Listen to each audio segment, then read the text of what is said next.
RRB NTPC exam को लेकर अब बहुत कम समय बाकी है। कह सकते हैं कि केवल 2 महीने ही बाकी हैं। तो गाइस, आज की इस वीडियो में मैं आपके सामने लेकर आया हूं 60 डेज का पूरा प्लान। मैं मोहित कुमार कश्यप आपका हार्दिक स्वागत करता हूं गुरुकुल हब यूट्यूब चैनल पर। आज की इस वीडियो में मैं आरआरबी एनटीपीसी एग्जाम को लेकर 5 आपको पॉइंट पर डिस्कस करूंगा और ये 5 पॉइंट पर अगर आप काम कर लेते हैं इन 60 डेज में तो डेफिनेटली आप 100% स्कोर अचीव कर पाएंगे। ये वीडियो आपके बहुत ज्यादा बेनिफिशियल होने वाली है, तो इस वीडियो को टिल एंड तक जरूर से देखें। एग्जामिनेशन का समय चल रहा है। अभी आरआरबी एनटीपीसी ने लास्ट टाइम आपको डिक्लेयर किया था कि 15 दिसंबर से आपका एग्जाम शुरू होना तय है। तो हम ये मैं मान सकते हैं कि आरआरबी एनटीपीसी भी जो होगा वो भी करीब करीब first week of January start होने की पूरी पूरी संभावना रहेगी। तो तकरीबन करीब करीब हम ये कह सकते हैं कि हमारे पास करीब करीब 60 डेज का भी समय बाकी है। तो इन 60 डेज में हमें किन किन पॉइंट्स पर विशेष रूप से ध्यान देना है ताकि हम एक अच्छा खासा स्कोर प्राप्त करके फाइनली सिलेक्शन ले पाए। तो हमारा जो सबसे मेन पॉइंट आता है, सबसे पहला पॉइंट जो है वो है कि टाइम को मैनेज करना, है ना। अपने टाइम को कैसे मैनेज किया जाए, टाइम टेबल को कैसे सुटेबल टाइम टेबल बनाया जाए। तो ये बहुत ज्यादा जरूरी होता है। हम बहुत बड़ी बड़ी प्लानिंग कर लेते हैं, हम एग्जाम के बारे में एक आइडिया बना लेते हैं कि इतना स्कोर करना है, ठीक है, बहुत सारी स्ट्रेटेजी प्लान हम तैयार कर लेते हैं, लेकिन जब तक हमारा time table suitable time table नहीं होगा तब तक उन चीजों को हम अच्छे से इंप्लीमेंट नहीं कर पाएंगे। तो सबसे पहला पॉइंट और सबसे मेन पॉइंट यही है कि सबसे पहले अपने आप को टाइम के हिसाब से एडजस्ट कर लेना। अब कुछ स्टूडेंट्स जो हैं वो मॉर्निंग टाइम को ज्यादा प्रेफर करते हैं, कुछ बच्चे जो होते हैं वो नाइट के जो शाम का वक्त होता है और वो लेट नाइट तक का जो टाइम होता है उसको ज्यादा प्रेफर करते हैं। तो ये आप अपने ऊपर अपने तरीके से डिसाइड कर सकते हैं कि कौन सा जो टाइम है डे का वो आपको ज्यादा बेहतर लगता है। इन 24 आवर्स में आपको मैं कहता हूं इन 60 दिनों में करीब करीब 8 से 10 घंटे का टाइम टेबल जरूर से बना लेना है, क्योंकि इतने की हमें जरूरत पड़ने वाली है इन 60 डेज में, ठीक है। तो टाइम को जरूर से मैनेज कीजिए, 8 से 10 घंटे कुछ ऐसे मैनेज कीजिए ताकि आपको लगातार एक साथ अगर बैठे रहते हैं तो भी आपको बोरिंग ना हो। मैं यहां पर कहूंगा कि अगर आप 8 घंटे तैयारी करते हैं तो 2-2 घंटे के 4 स्लॉट में बैठकर तैयारी कर सकते हैं, या 3-3 घंटे के हिसाब से 3 बार बैठकर तैयारी कर सकते हैं, या 4-4 घंटे बैठ सकते हैं तो 2 बार में आपकी वो तैयारी हो जाएगी। तो वही है कि आप अपने हिसाब से जैसा आप कंफर्टेबल होंगे स्टडी करने में वैसे आप उसको मैनेज कीजिए, ठीक है। दूसरा पॉइंट आता है हमारा कि हमारा जो मेन फोकस होना चाहिए वो स्पेशल टॉपिक्स पर होना चाहिए। स्पेशल टॉपिक्स मींस मान लीजिए हमने मैथमेटिक्स लिया और रीजनिंग लिया या जीके जीएस लिया, तो मैथमेटिक्स में मान लीजिए हमारे कुछ ऐसे टॉपिक्स हैं जहां से कम 3 से 4 सवाल पूछे जाने तय हैं। जैसे कि परसेंटेज टॉपिक है, परसेंटेज को अगर पढ़ते हैं तो प्रॉफिट लॉस को साथ पढ़ेंगे, साथ में डिस्काउंट। अगर इन 3 टॉपिक को हम एक साथ तैयार कर लेते हैं तो यहां से हम ये कह सकते हैं कि 4 से 5 क्वेश्चन हमारे आने तय है। तो ये कुछ स्पेशल टॉपिक्स हैं, इन टॉपिक्स पर आपको ज्यादा ध्यान देने की जरूरत है। वैसे ही हम अगर रीजनिंग में बात करें तो 4 से 5 सवाल हमारे सीधे सीधे पूछ लिए जाते हैं पजल टेस्ट से, पहेली परीक्षण वाला जो टॉपिक होता है, तो उस टॉपिक पर भी आपको अच्छी खासा ध्यान देने की जरूरत है। स्लोजिंग वाला टॉपिक रहता है आपका, वहां से 2, 3, 4, 5 सवाल तक पूछे जा सकते हैं, वो एक स्पेशल टॉपिक हम कह सकते हैं। स्टेटमेंट आर्गुमेंट वाले क्वेश्चन आते हैं, वहां से 2, 3, 4 सवाल आपके पूछ लिए जाते हैं। सिटिंग अरेंजमेंट वाले क्वेश्चन आते हैं, सर्कुलर जो बैठे हुए हैं, ठीक है।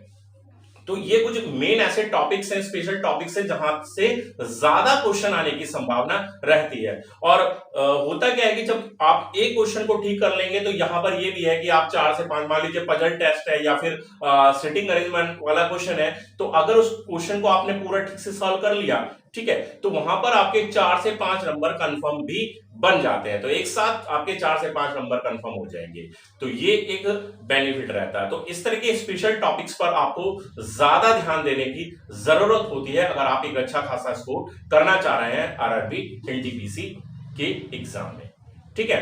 तीसरा आता है आपका मेन फोकस जो रहना चाहिए वो प्रीवियस ईयर क्वेश्चंस पर जरूर रहना चाहिए, ठीक है। क्योंकि अगर प्रीवियस ईयर क्वेश्चंस नहीं करेंगे तो आपको पता ही नहीं लगेगा कि क्वेश्चंस किस तरह के क्वेश्चंस आरआरबी पूछ रहा है, ठीक है। हम यहाँ पर ये भी नहीं कहेंगे कि केवल आप आरआरबी एनटीपीसी के प्रीवियस ईयर क्वेश्चंस पर फोकस करें, क्योंकि आरआरबी एनटीपीसी एग्जाम केवल 2 बार हुआ है, 2013 में हुआ, 2016 में हुआ और अब 2020-21 में जाकर होगा, तो करीब 5 साल बाद, 4 साल 5 साल बाद एग्जाम होगा। तो 5 साल में क्या होता है कि बहुत सारी चीजों में बदलाव आ जाता है, ठीक है।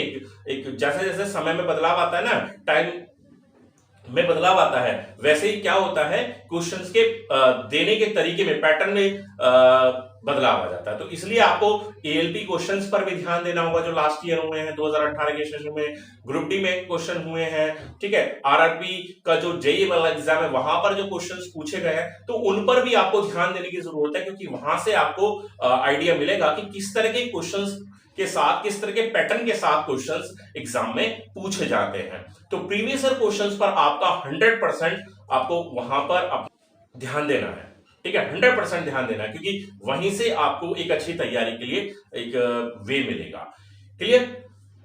प्रीवियस ईयर क्वेश्चंस जब भी आप करते हैं तो वहां पर ये चीज भी ध्यान रखें कि किस टॉपिक से किस किस तरह के कितने सवाल पूछे जा रहे हैं, ताकि उन क्वेश्चंस पर आपका एक विशेष ध्यान रहे, है ना। वो आपको बिल्कुल भी इग्नोर नहीं करने हैं। मान लीजिए आपने देखा कि मान लीजिए टाइम एंड वर्क का मैंने एक टॉपिक उठाया, वहां से 4 सवाल पूछे गए, है ना, लगातार 3-4 सवाल हर एक पेपर में पूछे जा रहे हैं। तो वही है कि ये आपका वो स्पेशल टॉपिक हो गया जिसके बारे में मैंने अभी सेकंड पॉइंट पे बात किया है। तो प्रीवियस ईयर क्वेश्चन से हमें ये पता चलेगा कि कौन से टॉपिक्स हमारे लिए या कौन से सब्जेक्ट हमारे लिए ज्यादा इंपॉर्टेंट है, ठीक है। तो इसलिए प्रीवियस ईयर क्वेश्चंस को बिल्कुल 100% आप इंक्लूड करके चलिए अपनी प्रिपरेशन के दौरान।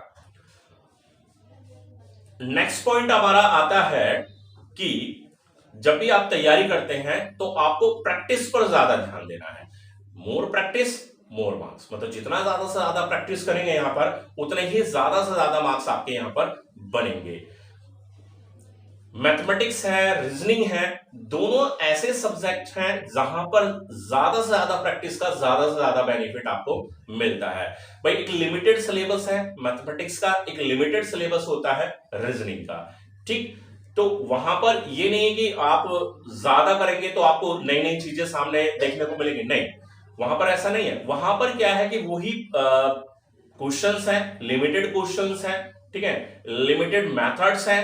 तो लिमिटेड क्वेश्चंस पर, लिमिटेड मेथड्स पर आपको ज्यादा से ज्यादा प्रैक्टिस करने की जरूरत पड़ती है। हाँ, जीके जीएस की बात करूं तो जीके जीएस में चीजें जो है इससे बिल्कुल डिफर है। वहां पर नए क्वेश्चंस डेफिनेटली बनते हैं। अगर करंट अफेयर आप उठाएंगे तो 1 साल बाद नया करंट अफेयर बनेगा, फिर कोई और एग्जाम आ जाएगा उसमें 2-3-4 महीने और ऐड हो जाएंगे, तो वहां पर और नए क्वेश्चंस बनते चले जाएंगे।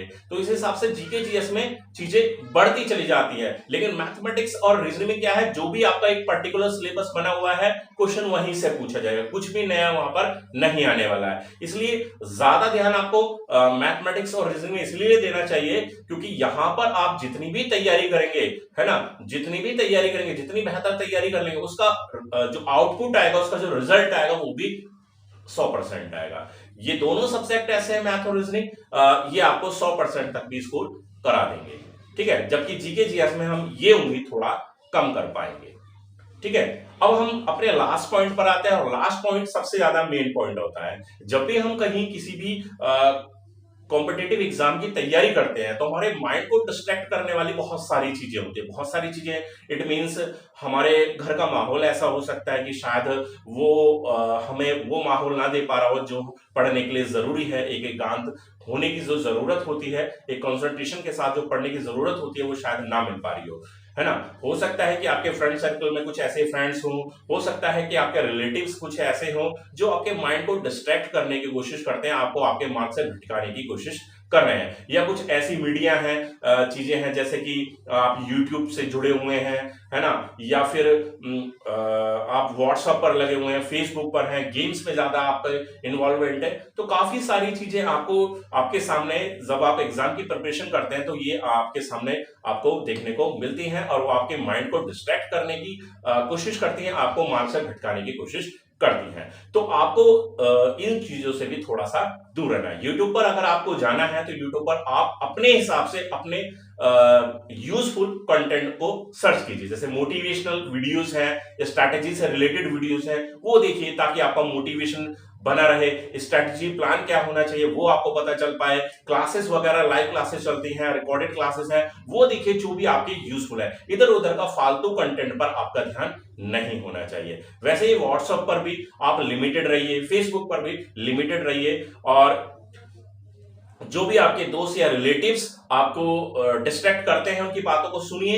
एक कान से सुनिए और दूसरे कान से निकाल दीजिए। जैसे कहा जाता है ना, एक कान से सुनो और दूसरे से निकाल दो। किसी की बात को ज्यादा दिमाग पर मत लो, क्योंकि अगर आप अपने मार्ग से भटक गए तो सिलेक्शन लेना, सफलता हासिल करने में काफी समस्या आ जाएगी। क्लियर? तो ये मैंने यहां पर स्टूडेंट्स आपके सामने 5 पॉइंट रखे हैं। अगर इन 5 पॉइंट्स पर आप 60 दिन, ये 2 महीने का मैंने स्ट्रेटेजी प्लान आपके सामने शेयर किया है, और इनको अगर आप दृढ़ संकल्प के साथ, पूरे डेडिकेशन के साथ अगर लगकर मेहनत के साथ तैयारी करते हैं तो डेफिनेटली आप एक अच्छा स्कोर कर पाएंगे, है ना। और अच्छा स्कोर भी कर पाएंगे, और मैं मानता हूं कि टॉप रैंक भी आप एनटीपीसी के एग्जाम में हासिल कर पाएंगे। एक अच्छी खासी जो आपकी डिजायरेबल जॉब है वो सरकारी नौकरी आप यहां पर हासिल कर पाएंगे। तो आई होप कि आज की इस वीडियो में बताई गई सारी मेरी बातें आपको समझ में आ गई होंगी।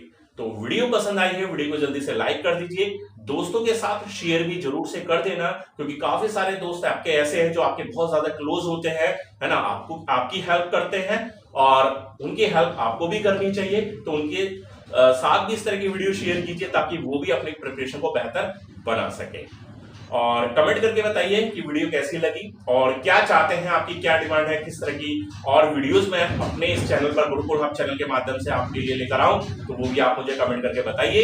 और जो स्टूडेंट नए हैं अभी तक इस चैनल को सब्सक्राइब नहीं किया है, इस चैनल को सब्सक्राइब जरूर से कर लें, ऑल ऑप्शन के साथ बेल आइकन जरूर प्रेस कर लें, ताकि आपको आने वाली सभी वीडियोस के नोटिफिकेशन भी टाइम से मिलते रहे। तो चलिए स्टूडेंट, मिलते हैं नेक्स्ट वीडियो के साथ, तब तक के लिए गुड बाय, थैंक यू।